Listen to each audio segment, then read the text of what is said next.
Hello, I am Scott Herbst, founder and president of Six Flex Training and Consulting, and you are watching or listening to The Flex. This is a conversation show where we talk with people who are expressing leadership with the intention of opening access to you expressing yours. I'm really excited today. We're going to do something a little bit different. My guest is David Zuniga. He is a clinical psychologist. He is a Zen Buddhist priest. He's the first, oh my God, forgetting, bishop.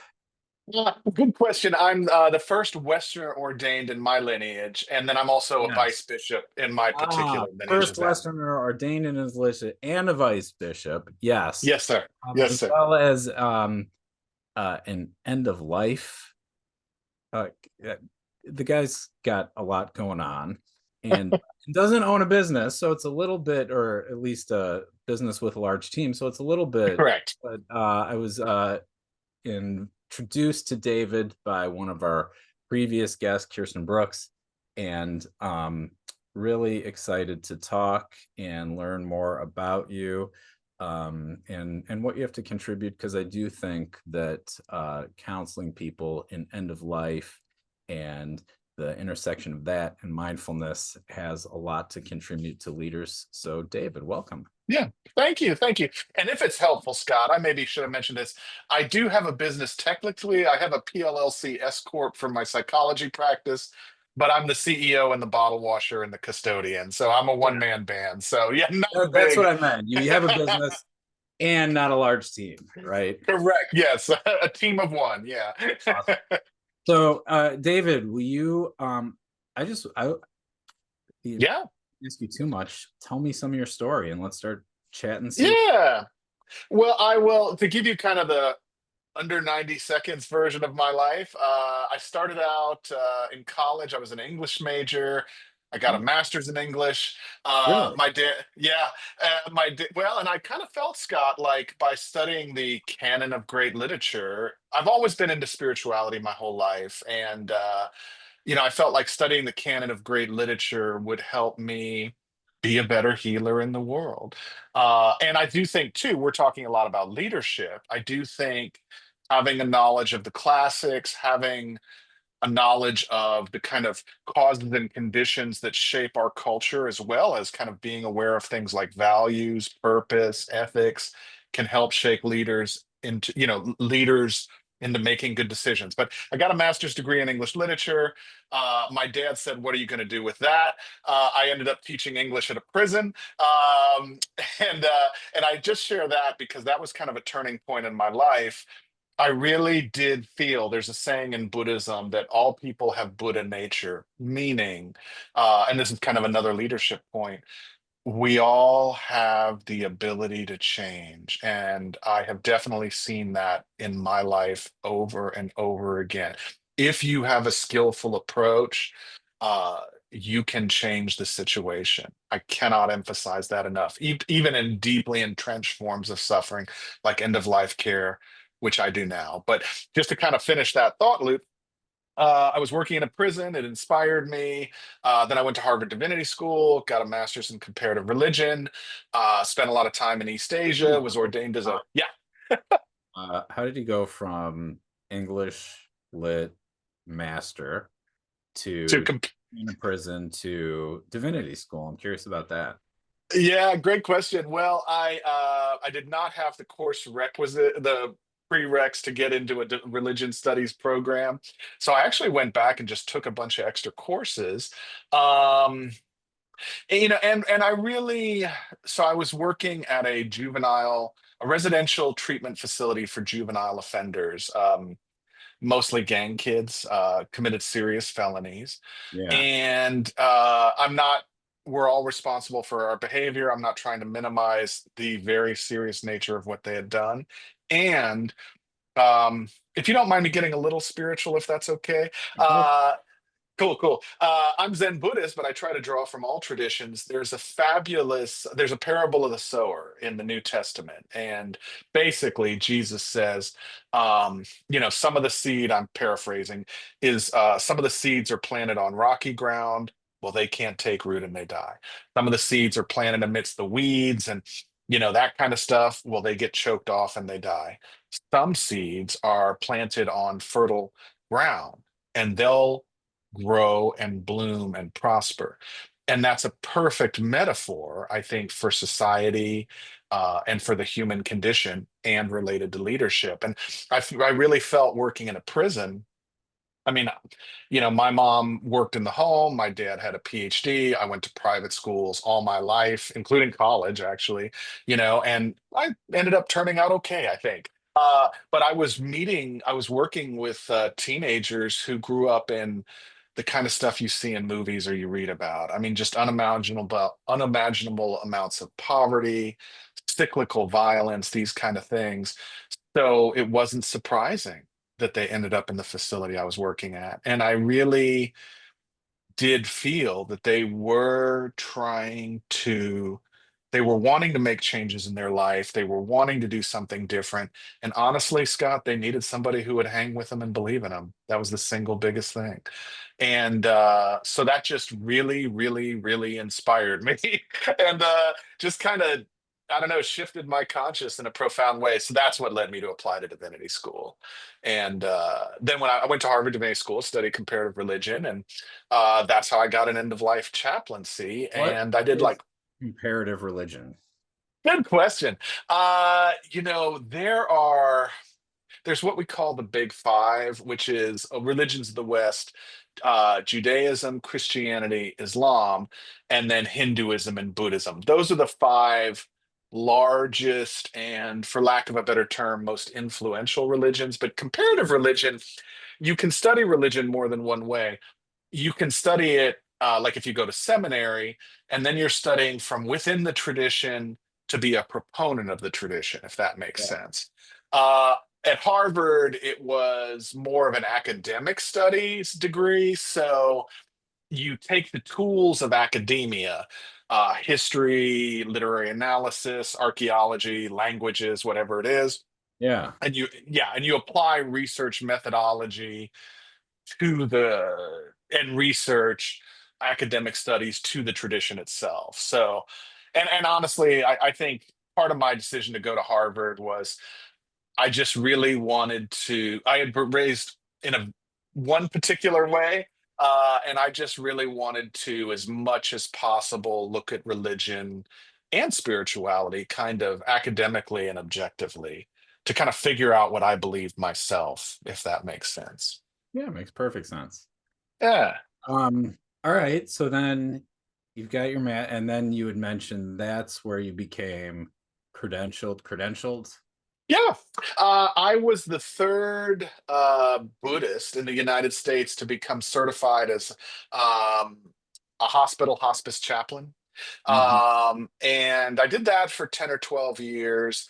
I was so as a chaplain, and like I would work in hospitals, hospice, palliative care, end stage oncology, that kind of stuff, pediatric and adults, kids and adults for 10, I'm sure, no, 10, 12, 15-ish years, not sure. And then during that time, when I started out as a chaplain, from my time at Harvard, I had a lot of friends who were Buddhist monks from Asia. So I started spending a lot of time in Asia as well. And then I got ordained as a Zen Buddhist priest in South Korea. Eventually became, and I am a vice bishop in my lineage now. What Um, was the training for that like? And I do want to talk more about end of life care. sure. And I am curious what the training was like to become a Zen Buddhist priest. Yeah, well, great question. So, most of the time, if you study Zen in the United States, um, you'll do a lot of meditation, you'll study a lot of texts, that kind of stuff. And I did a lot of that when I was in divinity school myself. But I share that because I was ordained in South Korea in this kind of old school. deep in the mountains is what they'd say, form of training. Basically, Scott, my training in South Korea was very ascetic. Ascetic is a term you hear in pretty much all Yeah, religions. explain that for people. I don't know if, Yeah. yeah. Yeah. Asceticism means you strip everything away from your life that is not needed. So you focus purely on the spiritual path. So that Yeah, means really sparse diet, really sparse clothing, real, yes.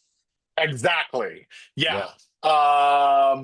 Yeah. It's usually, it can involve sleep deprivation. It can involve fasting. It involved that for me. Um, we would also do what are sometimes, you may have seen this on like a documentary or something.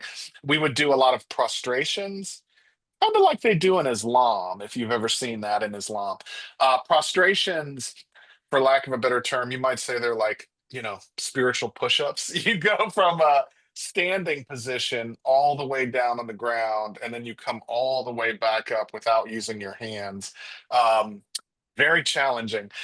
And we would You do that do over and over, right? over and over. Yeah, I would estimate. I tried to do a good faith estimate when I was there. I'd say 1,500 to 2,000 a day. It was a lot. Oh my God. Wow. Okay. Yeah. And the idea, part of the idea behind that is that. Um, so here's the thing about human existence and end of life care.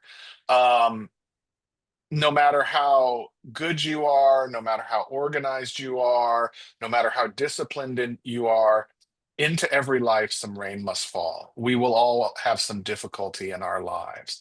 And from the Buddhist view, a lot of times we spend our life, we cling to things that we like, we resist or we have aversion to things we don't like, and then we tend to tune out um, from the vast majority of our existence that we deem as boring or uninteresting.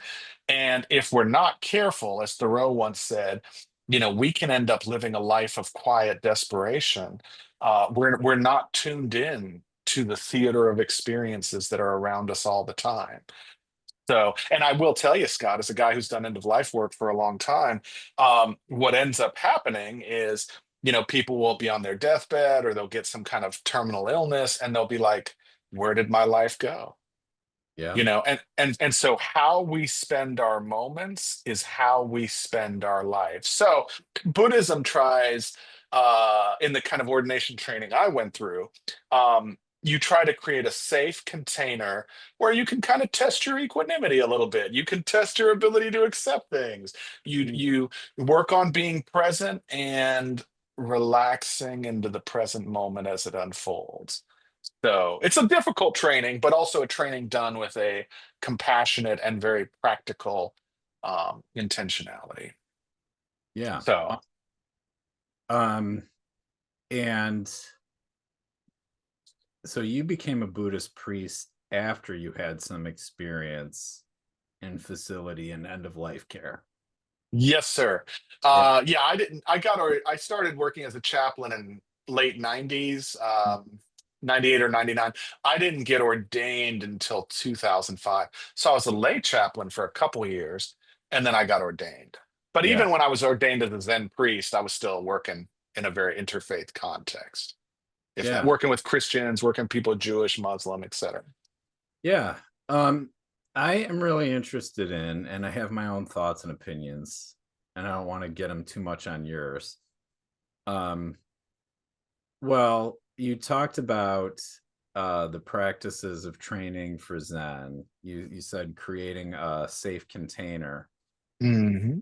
um, develop your ability to be present to Yes, sir. life's unfolding, uh, right? Symphony of Change. Yeah. Yes. And in that I heard like really uh cultivating the ability not just to be with it, but really appreciate it and Yes. like Absolutely. find the richness in it. And not just like find the richness, but really experience the richness, right? Yes. Um Yes. and I practice meditation And I can tell you when I'm being really present, there is that quality that's hard to um for me, it's hard to actually express in words. Yeah. I think probably the best that I can say is that when I'm really present, that the world occurs a lot deeper and Mm, almost like it's like a little sparklier. And there's situations where um that I think I would normally find challenging if I'm just kind of like going through life, that yeah. I can actually kind of really appreciate and enjoy. For example, just this morning, actually, Yeah. I meditated, I did some work, and then my wife is she's on the Peloton, and I go to see her, and she's just annoyed with me. And he's been thinking about, I was sharing with you before we sat down to talk.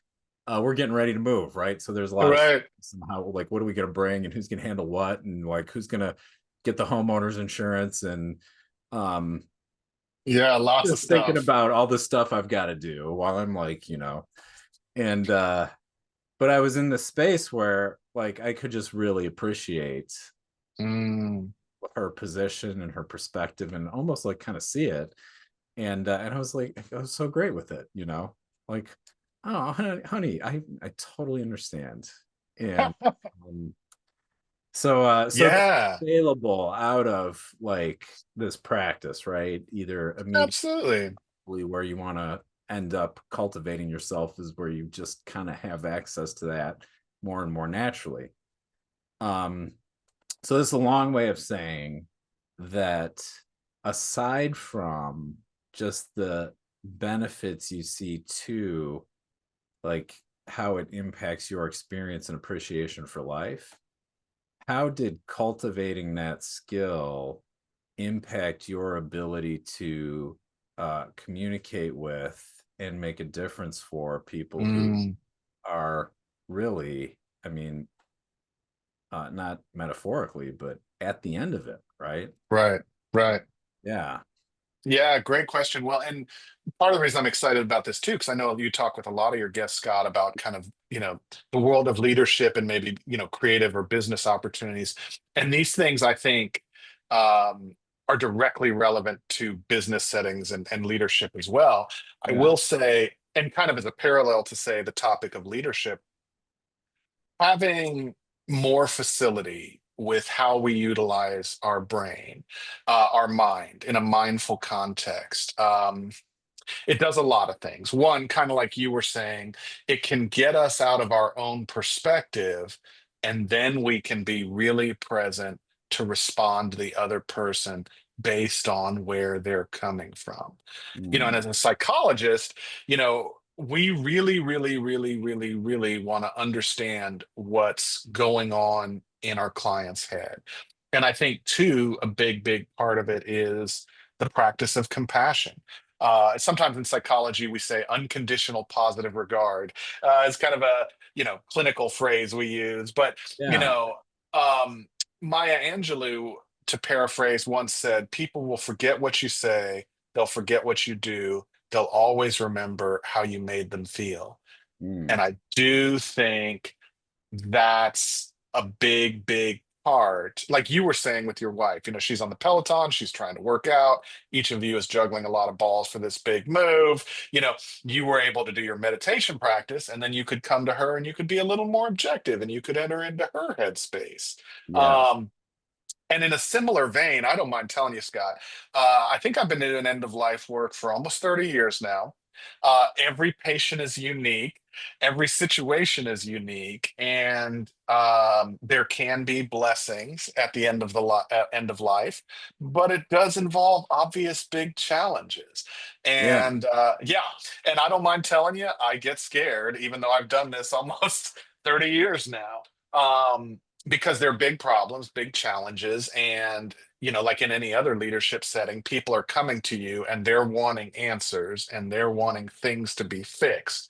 And as a clinician, it can be easy to feel overwhelmed. to get caught easily, cognitively, emotionally.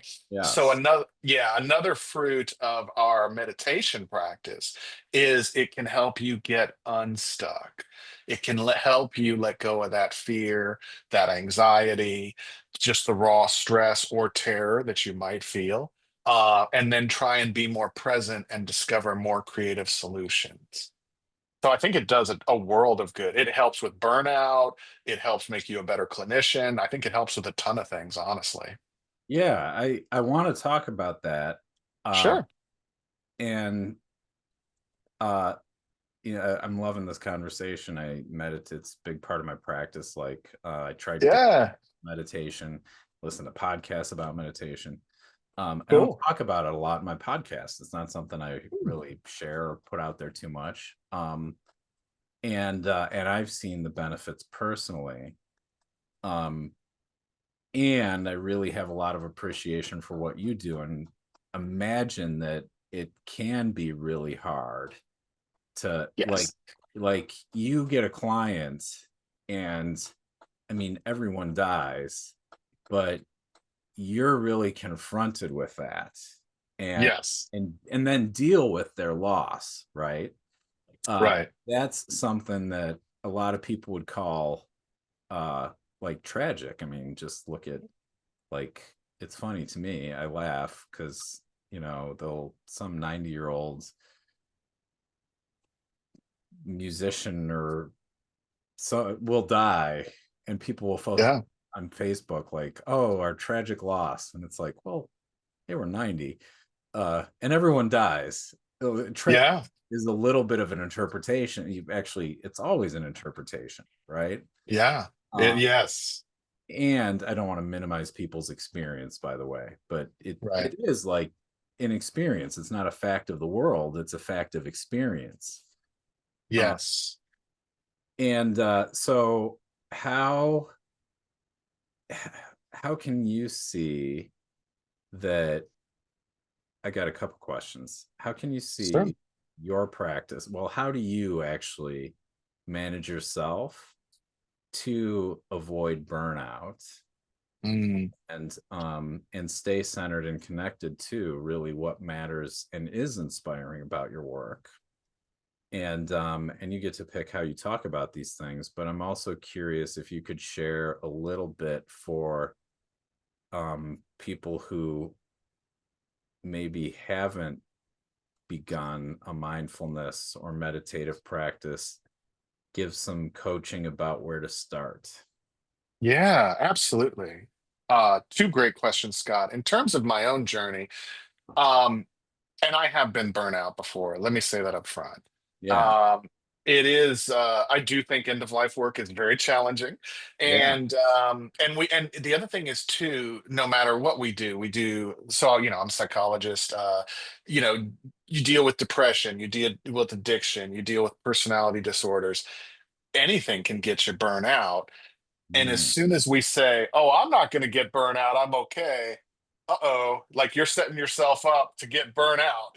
Like it can happen to any of us. Okay, great. Yeah. So that's something to just be on the lookout for, is that noise, like, I got it. Absolutely. Yeah. Okay. Yeah. Yeah. Thanks, You've Scott. got to. I'm good. Yeah. Right. Right. This could happen to any of us. Hmm. And in Zen, we'd say we want to avoid attachments to the ego. This can happen to you too, you Yeah. know? And part of that is also you have to go home to your wife and kids. You have to go home to your other activities of daily living. You don't want to get out burn out because you want to be of help to your patients, and you don't want to get burnt out because um, hey, as much as we love what we do for a living, we don't live to work, we work so that we can live. We have our family, we have our friends, we have our values, our spirituality, all these kind of things. So if you get burned out, it can have dire consequences in all kinds of domains of your life. And in terms of myself, I try to meditate 30 minutes a day. I have a pretty formal meditation practice, 30 minutes a day, 6 days a week. I give myself one off day just because life happens. Yeah. And also in terms of one guideline for meditation, I'm not gonna. should all over myself if I miss a meditation session. Hmm. Um, I will work hard and I will be kind to myself simultaneously. Yeah. Um, Do you but do I you also, yeah, meditate 30 minutes all at once?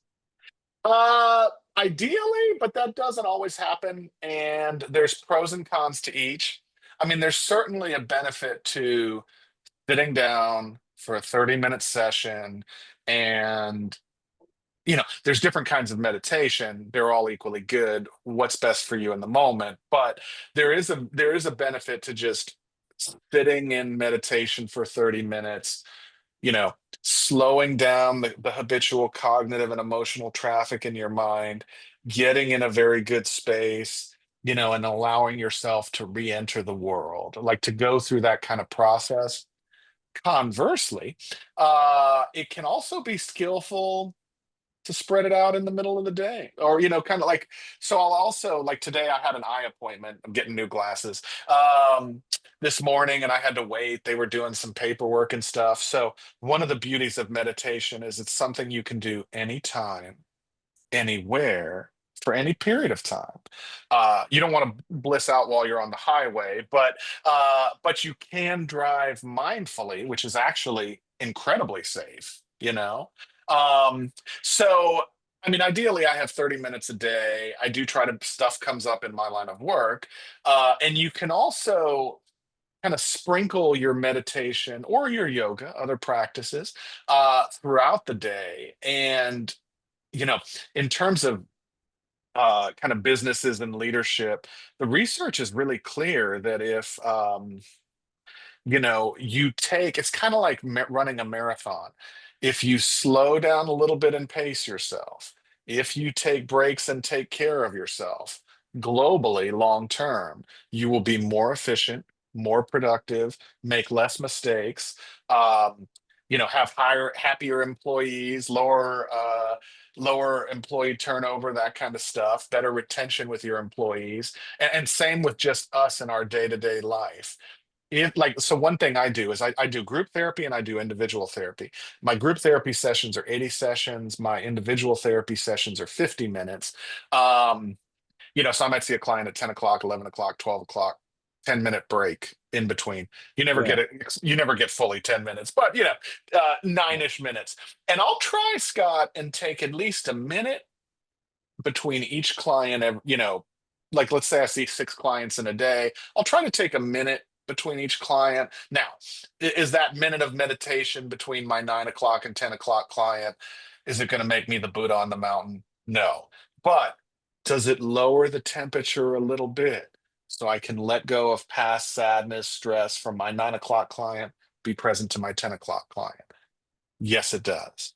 And that's good. And then you lower the stress a little bit, just like in anxiety, depression, any other situation. And then you can do your next skillful practice and lower it even more, that kind of thing.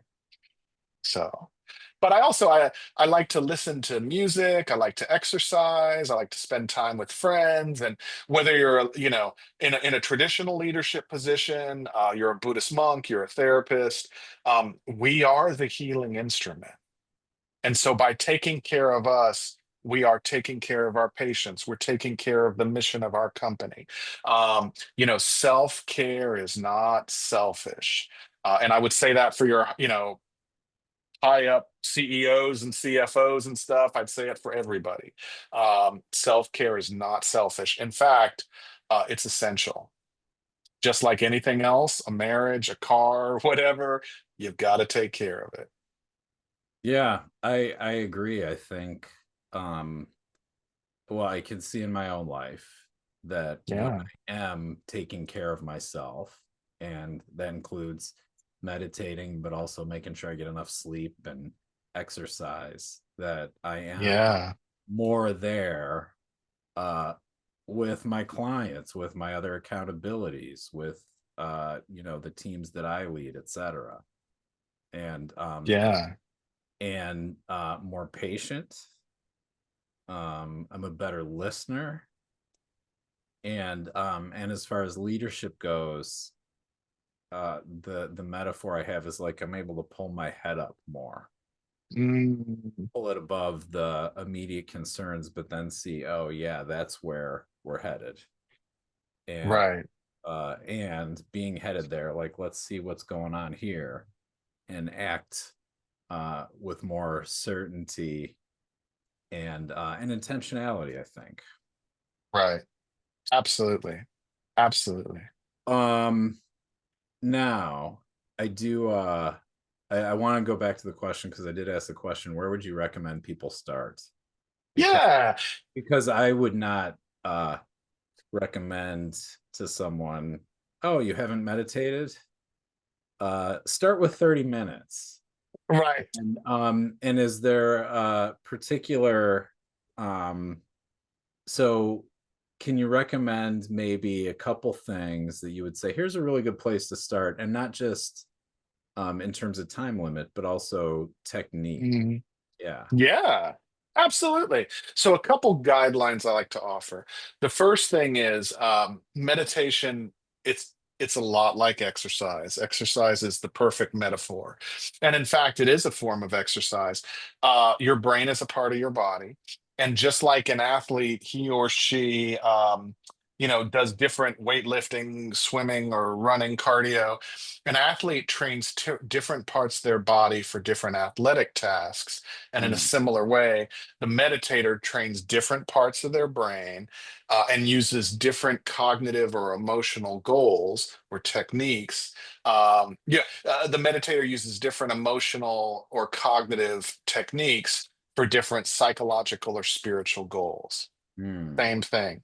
And just like you wisely said, Scott, a second ago, yeah, you don't need to jump in 30 minutes. Don't shit all over yourself. Don't guilt yourself. Just like in exercise, it's better to do a little bit consistently, and like they'll say, what is the best exercise? The one you'll do. What is the best meditation practice? The one you'll do. And mm. doing just a little bit and building up is a great way to begin. The other just kind of guidelines, the other couple guidelines I like to do are one, um, people will always say, and you're a meditator too, Scott, so I bet you've heard this. People will say, oh, I can't concentrate or I get distracted. To which I say, great. That's good that you're getting distracted. Like, here's the thing, we have billions and billions of cells in our brain. We get distracted all the time. But if you can get awareness of what hijacks you or what triggers you, what trips you up, if you get awareness of that and you get attention control, the ability to bring yourself back to where you want to be, that's incredibly powerful. Yes. Because kind of like we were saying before, no matter how hard you work, no matter how good you are, no matter how organized you are, hard things happen to good people. There are some things that we cannot control, but we can control where we put our thoughts, where we Yeah. put our emotions. And when you control that, you control a great deal. So if you notice yourself getting distracted in meditation, great job. Most people, I think research suggests we tend to think the same thoughts over and over again, you Hmm. know, and then we wonder where our life goes. So the ability to see, just like an athlete working on his or her technique, the ability to see your conditioned thought patterns, see your conditioned emotional patterns, and bring yourself back, transformative, Yeah, actually. I think that's really important. I attend a meditation group regularly. And Oh, a lot nice. of times there'll be people who are there meditating for the first time, and there's a meditation followed by discussion.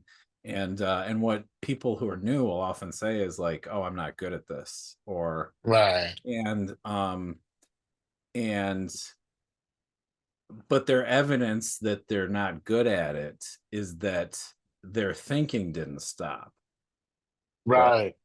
And I don't know, maybe you've gotten to a place where your thinking actually stops when you meditate. Mine is like maybe like seconds at a time, where there'll be, Right. oh, a gap in the clouds, and then it's like, hey, and Right. but what it is and what's enabled the like light to open up is not so much that I'm not thinking. It's more like I've gotten better at recognizing, oh, that's a thought. and then moving my Yeah. attention just back to whether it's my breath or well, like some Yeah, whatever. exactly. So I think I just want to underline that for people. Like, it's not necessarily about not thinking, it's about practicing being with your thinking so that maybe your mind can clear. Yeah, that's 110% correct. I mean, even when we're sleeping, our brain is still active. Like our Yeah. brains are right, our brains are always active. If our brain actually stops, we've got a different problem on our hands.